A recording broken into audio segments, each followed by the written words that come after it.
I am so excited. I'm here today with our new 100 stories story for you. I'm going to throw it over to you, Damien, to introduce yourself. Hello, everybody. My name's Damon, and I'm actually the author of I Am Awesome, Who Are You? It's a bit of a deep dive into questioning and understanding self. Like, who do we believe when we look in the mirror? Do we believe in ourselves? And so this is the process of the book. The book's based on the hero's journey, which is all your foundational stages for every Disney film, at Star Wars, all that sort of. There is a process that we have to go to become our own hero, and the book breaks that down for people to understand so they can become their own hero. So that's where I am. And what a wonderful gift you have to the world.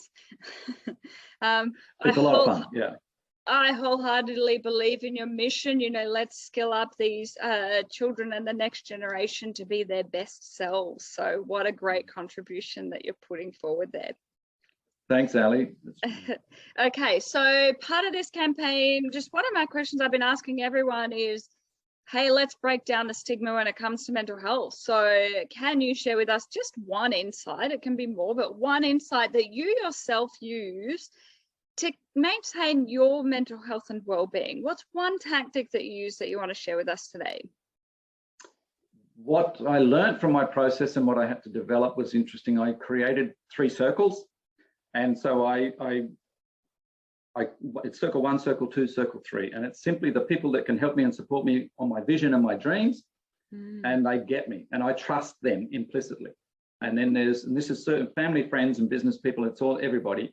And then circle 2 is all people who have the intention of caring, but their language tends to undermine me or pull me down or stop me. Or so they're circle 2. So I label them as circle 2. And then circle 3 is people I just talk every day stuff to, but the idea is that your percentages of how long you spend in each circle. So when I walk into a room, I will label everybody 1, 2, or 3 deliberately. So I can change the conversation. So I can monitor the conversation. I'm responsible for me. And so if I'm listening to someone who's undermining somebody else, well, they're a circle 2. They may have good intentions, but their fear is trying to put it onto somebody else's, and they're stopping the dream. And so, I deliberately spend more time in circle 1 friendships and less in circle 2 and even less in circle 3. I can have a lot of fun in each of them, but it's the amount of time I spend with someone who just wants to talk silly stuff. So that's the way I operate now. So it's literally walking through a doorway, everybody gets labeled 1, 2, or 3. And I love my number 1s. I really love my number 1s. Oh, fantastic. How is that for guard your mind? Like, you're being very deliberate about who you're spending time with and what can get through in terms of your space and quality of time. I love it. Yeah, look, it's really important that we filter not only ourselves and our own language to ourselves, because you've got to put yourself in that that circle. Where am I? How am I showing up? Who am I showing up to as of today? Am I a 1, 2, or a 3? And how do I show up for my friends? Am I a 1, 2, or 3 to my friends? It's just taking responsibility for my own actions. That changes the dynamics quite a lot. Yeah, I like that. And it's also a bit of a mindfulness self-reflection in terms of who do I want to be? How do I want to show up? You know, what are my values, but perhaps, and what do I want to emanate out there to the world? So spot on. I like it. My next question to you is, what is a message of hope that you have for someone who may need to hear it right now? Like, the motivation for that question came about during some of the lockdowns. We have, unfortunately, I've seen quite a lot of desperation, despair, anxiety, increased worry, concern, and a lot of this has come from working with schools in the last 6 to 12 months. My question to you is, what is one message of hope that you may be able to share and impart as wisdom you may have now that someone may need to hear today? For me, the message that I use for myself, but also in the message in the book, is belief in self. Believe in who you see in the mirror and believe in your ability to figure it out. You don't have the answers, but someone does. And so you need to believe in your ability to go and ask that question, to go and seek and find the answer. So believe in your ability to figure it out, asking the questions. So that's the journey. That is an amazing one to reflect on. the work we do in schools with MindBlank, we try and empower children to, you know, if there's a issue that's bigger than themselves, go seek help. But we try and remind them that sometimes the first person you ask for help may not be that helpful, because they may not have those skills themselves, but it's that tenacity to keep picking yourself back up, keep asking for help, because you will find plenty of people in community that are out there. But I love that, because build confidence within yourself enough to know that you will find that way. Because it may not, and it's your circle. It goes back to your circle of friendships again, is who are the people that I can, my number ones. Your job is to find your number ones, find the mentors, and filter out the number twos. So like you say, I don't tell my number twos my dreams until after I've completed them, because my dreams scare people. They're big. Yeah. And so, but my number ones will understand my dreams and support me. Yeah. So I'm responsible for that. So it's really important that yes, you are so correct. Not everybody is the right person for you in that mentor space. And the mentor is the hero's journey. When you look at every Disney film, they always go to a mentor, someone who can guide the way, be the lighthouse to show people the way. That's the hero's journey. The hero always looks to a mentor. The mentor's job is to believe in you until you believe in yourself. Yeah. What empowering words from you. I do wholeheartedly believe that you are speaking the truth in everything that you're saying, and it's needed, and we can get lost in that journey. And unfortunately I see this with teenagers a lot. You know, they're building up all their courage just to ask one person for help, you know, and if you want to put it in a Disney context, they're putting all this armor on to get ready for the battle, and they try one battle and it hurts, and then they run back into hiding, you know, because I can't trust anyone, I can't ask for help because no one came, you know, but it's part of the damn journey. It is. And maybe you asked the wrong person. We'll work that out. Go and ask the right person, find the right person.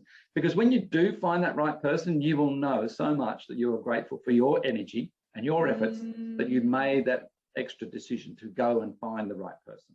If you give up at the first person who is not necessarily right, so you have to listen to your own intuition here and very much rely on, trust your intuition, trust yourself, trust your judgments. If it's not feeling right, then it's not right. Go and find the person who makes you feel aligned with your passion. You have to feel it. And so your heart alignment, so that your brain and your heart are in true alignment. And if the mentor can get you aligned, then that's the right mentor to the next stage. And then I change my mentors every year. I get a new mentor in a different strength, deliberately, because I want to keep growing. So and my heart goes out there right now to think of some of these children, because sometimes, you know, it's a journey, as you've been mentioning. Sometimes people were born with some more difficult circumstances, or for example, some of the children from more at-risk families, they may not have those mentors within their circles yet, but it can feel like it's encompassing, and if no one else is out there, they can be that mentor to themselves. You know what I mean? Like, sometimes people have to find that strength in themselves to want to break out of that, but there's so many in community that will help you. It's just a matter of finding that right person, being brave enough to ask. Absolutely. Absolutely.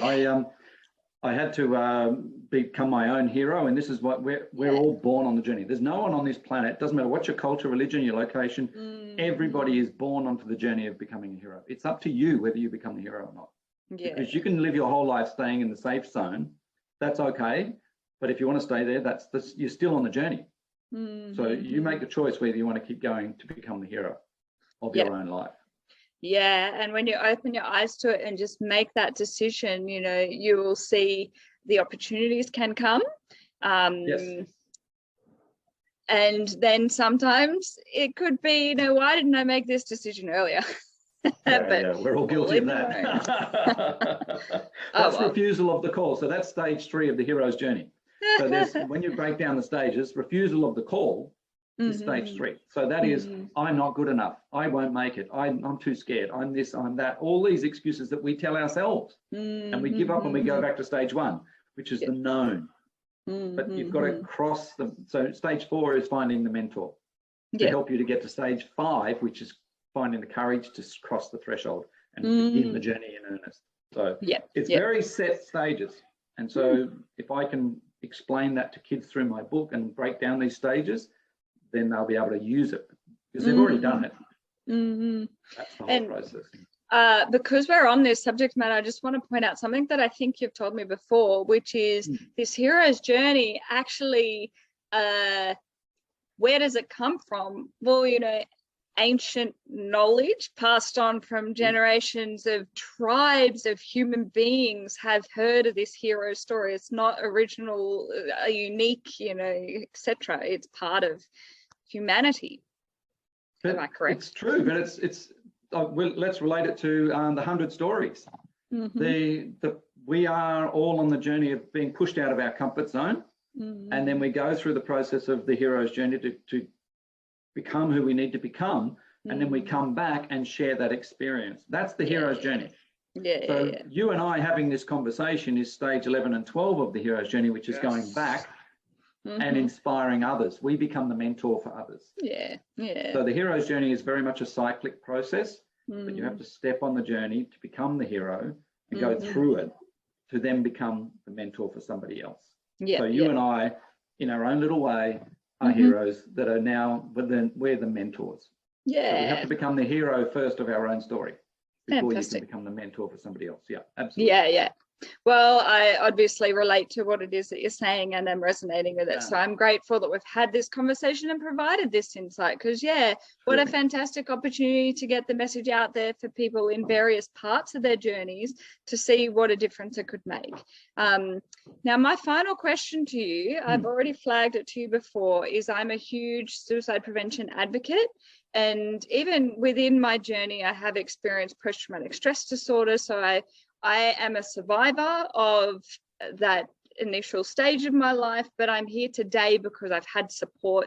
And I've noticed when reaching out to others and talking about this is some people have observed that sometimes it's been a gesture or a person or a pivotal moment that happened in their life that turned them around, which is a reason that they're here today. So I just thought I would share, like, give an opportunity as a space to share in a safe space. If you, the insight is, if you've ever been suicidal before, you know, do you have any insights that you can share for someone who may need to hear it right now? Or if you've ever supported someone who's been suicidal before, what are some of those gestures that have helped bring them around? Because there are many stories out there that continue to be living, breathing examples of this space of life, right? Absolutely. So that's my question to you. It's this big, long-winded one, but do you have any insights you can share? Absolutely. And I got a beautiful, it was a gift because I had lost everything, which is why I ended up being suicidal. And then the journey for me was I ended up having a heart attack at that time. And so it wasn't so much the heart attack because I was in the middle of Cambodia. I jumped on a motorbike to go and find myself to try and work it out. And the journey to get out of the jungle, because I was caving and mountain climbing, and I had to get back into town. So I had to get on a motorbike. But 2 days later, I got to read the obituaries of somebody else I knew who had a heart attack on the same day I did. Wow. So it wasn't the heart attack that got me turned around. It was reading those obituaries because they were someone who influenced others. They inspired people, and yet they died and I was suicidal. The question was, why me? And so I had to begin my own journey to work that out, that's why I say it was a beautiful, beautiful gift. Now we've got this campaign going on around about, are you okay? It's really good campaign. It's great intention, but what I noticed through my own journey, when you have a heart attack, everyone surrounds you with love, like can't do enough for you. But when you have mental health issues and that, everybody runs away. And so I had that gift of being able to see both at the same time. Yeah, right. And so this was the lesson I learned from that, is very clearly that when you're asking someone, are you okay? 90% of the people who ask that question aren't prepared for the answer. And so their reaction, actually, I had to push people away because of their reaction to me. I didn't know what was going on with me. So how the hell can I explain it to you? Here's the question. If you're going to be in a position like that where you know someone's suffering, the question to ask is, how can I help you? And just sit and wait for the answer, because it does many things. A, it lets the person know that you care. B, you're not telling them what to do and how to get out of it and how to, oh, just get over it and all that sort of stuff. You're not telling them anything. You are letting them know you're available and you're here. So how can I help you? That person will then connect with you when they're ready. It's a much safer, more gentler, more compassionate approach. So consider that if you're going to be asking the question, are you okay? It's more about, how can I help you? Because if you have to ask the question, if you have to ask that, you already know something's wrong. Do you know what I mean? So you've already got that, you've established that already. Yeah. So I think it's really about just getting a bit more connected personally and saying, make yourself available. How can I help you? Yeah. There's so much power in being there for someone through authentic listening. Yes. That I think that we may undervalue or take for granted possibly. Yep. Because I definitely hear you there, and I can confirm, like, in my field of work, I have called many ambulances, for example, that have been required on top end crisis. And what I've noticed is our duty of care at the time was to, yes, call the ambulance, but in that space between us just having a chat, yep, 80 or 90% of the time, by the time 20 minutes or half an hour has passed, they're already centered back into a space where they feel authentic connection and heard and seen, and therefore that crisis is evaded, if that makes sense. It does. So there is power in listening and not necessarily getting overwhelmed with that process, because sometimes people have come to me sharing, the reason they don't want to be there in that space of listening is they're scared that they say the wrong thing, or they don't know what to do if it escalates further. These are real concerns. However, it's okay to take space, to listen authentically, and if it is a space of overwhelm, etc., it's actually okay to even admit, you know, I don't know what I'm doing here, or I don't know how to help, or I'm going to find someone who can help, if not me, if that makes sense. Yeah. There is a lot of shame associated with it, which is why people don't reach out for help. But having people come up to you and saying, are you okay? There are a lot of barriers that just by asking the question, it puts people on the back foot. Yeah. Like, oh, you know, and no one will ever pretend to be happy. Oh, sorry, no one will ever pretend to be depressed. But a lot of depressed people pretend to be happy. And so you put the mask on to protect yourself. Yeah. So everyone has that mask of happiness, even though they're hiding in fear inside. So going back to that question of how can I help you, actually empowers the person to then become responsible for their own journey, which is, oh, okay, I don't really need anything now, but thank you so much for letting me know that you care. Yeah. In a very simple way. And caring could just be asking the question. Caring could be sitting in silence. Yeah. Caring could be offering a help. You're giving the power back to the person. Yeah. So by asking that, are you okay? You're actually trying to get them to explain what's going on, and they can't. They just can't do it. They're not in the mental space to explain it. And most people run away because they don't know how to deal with it. So asking, how can I help you? Oh, look, I just need 5 minutes, or I just need this, or I just need that, or I just need nothing at the moment. I just need time. Yeah. You're giving them the power back to the person. And like part of this whole journey for help is people need to have to want it. Like that's a really hard one. Absolutely. I could want it today, or I could want it in 6 months' time, 6 years' time, you know, so there's a lot that can go on in between. Absolutely. But just based on one thing you said there, really caring for someone, it just reminded me, a colleague of mine had reached out to chat, because what had happened is every time they engaged in a space of listening, they were finding themselves caught where the individual they were supporting was at a stage in their journey where it was a lot of toxic speak, right? And so they came to me concerned that it's like, I want to be there, I want to listen, but it's affecting me now because it's so toxic that they felt like a bit of the weight there. And one suggestion I had to them in terms of how do we continue to care, and is that there are ways to still help support people where it's not necessarily engaging in discussion. So we were brainstorming little gifts like a warm cooked meal, and like knocking on the door and leaving it at the front door and then going about your day. And such a small gesture made a huge difference to that person's level of feeling supported by community and feeling like they were seen and heard. So there's definitely this act of care and service that I think is very helpful. It's important, and it's really, I think it's great that we're discussing this now, because people assume that just because I want to fix this person, that they have to accept my help. Yeah. Okay, and having gone through it, their intention is good, but their method is offensive, or it undermines, or it's whatever else. Just because someone wants to help does not necessarily mean that you're doing the right thing. And I get it. So this is, again, I go back to this question. Having a heart attack, I watched people surround me and couldn't do enough for me because they knew what I was going through from a physical point of view on a heart attack. Everybody knows how to deal with someone with a heart attack, okay? But no one knows how to really deal with someone with mental health. So give the power back to the person. So by asking, how can I help you? Oh, I need a warm meal, or I need food, or I need money, or I need this.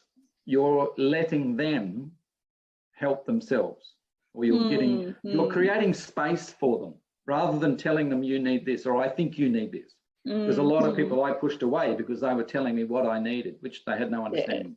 Because I didn't understand myself. So, and that's where we have to err on the side of caution when we assume we know what that person wants. Agreed. This is the dilemma. This is the dilemma. By asking, how can I help you? They'll think about it over the next day or two or week or whatever else, and then they may come back. They may not have the answer straight away. But what you've done is showed you're prepared to care, or you've showed your fact that you care and your willingness to be there. That's all they need. For sure. That's all they need. And that's what I am really enjoying about this campaign, actually, is because we are collecting multiple insights, and it's generally from people from lived experience. So it's like, that's the first place you got to go to, right? Because these people have had that experience and can share additional insights that may help you on that journey. And my journey is not somebody else's. Everyone is different. Everybody is different. And we have to tread very, very carefully about making assumptions on this. That's why, again, I keep going back to that same question, because it was so powerful when I worked it out. That's how we need to, it's one way of approaching it. But we just have to be careful with assumption. It's a bit of a challenge. Absolutely. We've had another story where it was a drug and alcohol worker who came on to share their story, and that was a point they made too. When people come with really heavy and severe pain, we can't just assume that I know that pain. I might not understand that at all. So I might not actually be able to help you, but I can listen. You want to help, which is perfect, but that's where we need to sort of take a moment to breathe, have a pause, and then work out the communication process to then understand what that person really wants or needs. Not making the assumption just because I want to help you, I can see you need help, but is it the help that I bring is what you need? Maybe not. That's why we've got to come back, remove the assumption and get clarity by saying, how can I help you? Brilliant. Empower them. And everything you've said is resonating as well in this children and youth space, because time and time again we hear adolescents that it's like, adults keep telling me what to do. Well, hang on. Yes, all the time. If we just listen to them, they have some great insights as to how we can help them. So Who do you want to become is the question the parents need to ask their kids. Who do you want to become? Let me help you. One. Okay, so if anyone has resonated at all with your story so far or any of the information that you've shared, how can they get in contact with you? Our website is iamawesome.tv. So we've got the concepts of the treasure map, which is a great way for kids to understand where they've come from, past, present, to who they are now, and then also to where they want to become, who they want to become.